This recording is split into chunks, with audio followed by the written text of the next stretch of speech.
Today I'm going to show you a quick tip on how you go from this to this.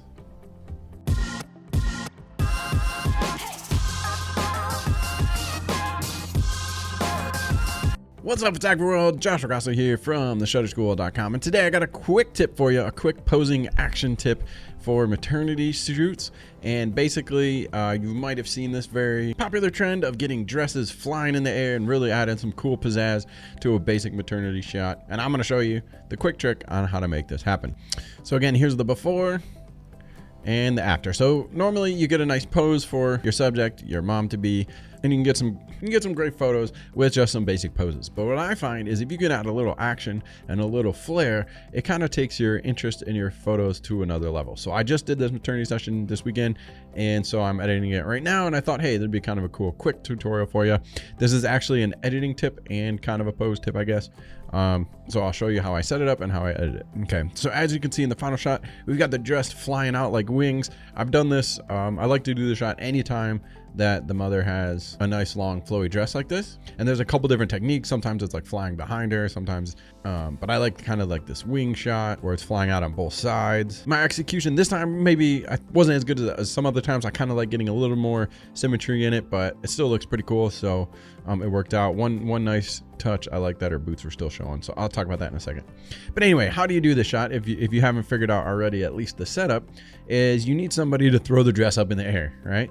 So sometimes if you can have the bride grabbing the dress and like flinging it, and that could be part of the action where it looks cool that she's like throwing her dress, or I'm sorry, I keep saying bride, with the mom. Or I would do a similar effect with a bridal dress as well sometimes. So, or you can have, in this case, we had the dad, her husband, helping out, and so he'd fling it and then run away. So it's almost kind of comical. You get all these behind the scenes shots of him flinging it and running away. Or if I do it at a wedding, it's a bridesmaid trying to run away and get out of the shot. And so yeah, we get a couple. So what you do first is you need to plant and give your subject all of the posing instructions necessary right from the beginning so that you do not have to move. And you get a basic shot first where you make sure the pose is dialed in, and you get the entire background in the shot. So you need to get one plate shot, they call it, where you get the background, you get the whole scene, so that you can use this later when you're photoshopping to get rid of the frantically running away husband or assistant. Okay, so then you start with one side, and I'd like to do it 3-4 times so that I can get a nice dress flick that I like. And as you can see, it's hard for the groom to get out of the way fast enough, especially in this space, or the husband get away fast enough in this tight space. So I'm going to need that plate shot later to get rid of him, and I'm going to show you how we do that. Then you flip over once you feel you're happy and try to get the other side. And as you can see here, I really like the curve in this dress, so I knew I had the shot right here.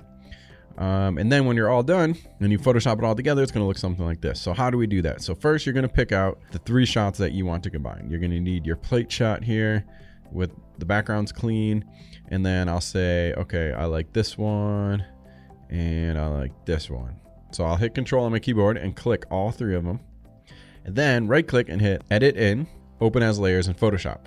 All right. Then when it opens up in Photoshop, I like to make sure it's arranged in a way that I'm gonna edit top down. So I'm gonna have the one that has the background and a new all by herself here as the bottom layer, and then her dress flicks are gonna be up top. And now what I need to do is combine them and blend them together. So I'm gonna show you a few tricks in Photoshop real quick. If any of these individual steps are too confusing, there's lots of great tutorials on those steps, but this one worked out pretty simple. So the first thing, it works a lot easier if everything lines up. As you can see, I do pretty much dead center in all the photos. So lining up the dress should work out pretty well. But another trick you can do to line it up, since they're so similar, is I can select them all. Then I can go to Edit, Auto Align Layers, and see if Photoshop can line these up for me a little bit better. Cool. Another trick you can kind of do manually is I can put the opacity on like 30%, and then you can kind of drag it around to make sure everything fits.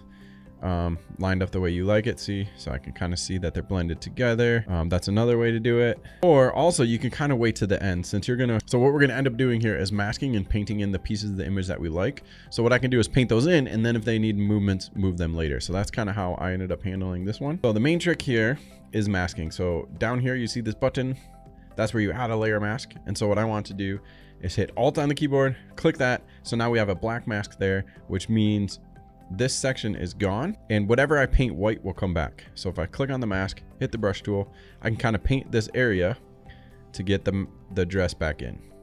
Okay. And I'm going to do it really rough because I'm just demonstrating here. So if it doesn't get perfect, that's okay. All right, cool. And then what I like is if I go too far, because everything lined up pretty well, I don't have to do too much adjusting. This actually worked out great. That's why I like one trick. Oh, oops, I went too far and got a little bit of the husband back in. So I'll hit X on the keyboard to switch back to black, and then I can paint him back out. So if you go too far, so it's cool. You can just keep refining, paint a little in, paint a little out until it gets perfect. And then, for instance, if my layers didn't line up perfectly, I can hit V on the keyboard to bring the move tool, and then I can actually drag around this piece to make it line up a little better. And so I'm going to move it way off and hit Control Z so I don't have to guess where it was. All right, cool. Now I got to get the groom out of the other side. So same thing, move down a layer, and then you can either paint in, or if you want to paint out, you could do that as well. So what I'm going to do is do this one where I'm painting out. So it just depending on the scene and how it looks, sometimes one way is easier than the other. So I think painting out will be a little bit easier here. So I'm going to paint him out.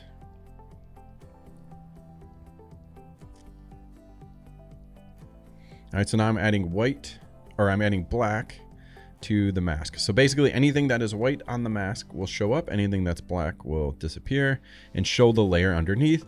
And because that layer underneath was that clean plate layer of just the background, we're basically showing the background. All right, and I got to clean up this dress here.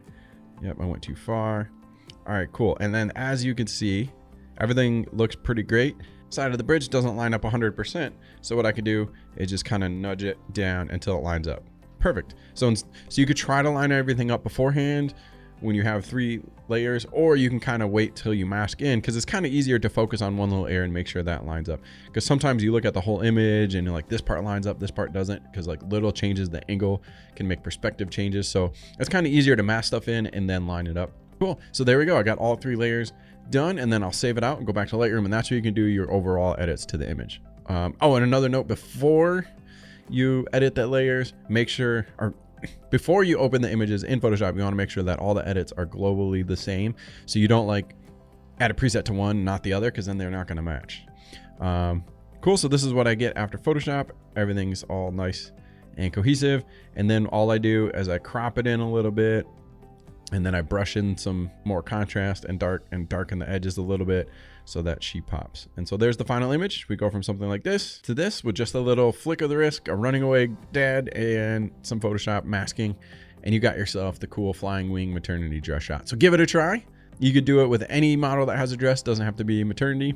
It's definitely a fun, cool little trick. And usually the clients are like blown away because that's not what they see in real life. And then you put it together, it's like, whoa, it looks so magical. So it's definitely a fun trick to try.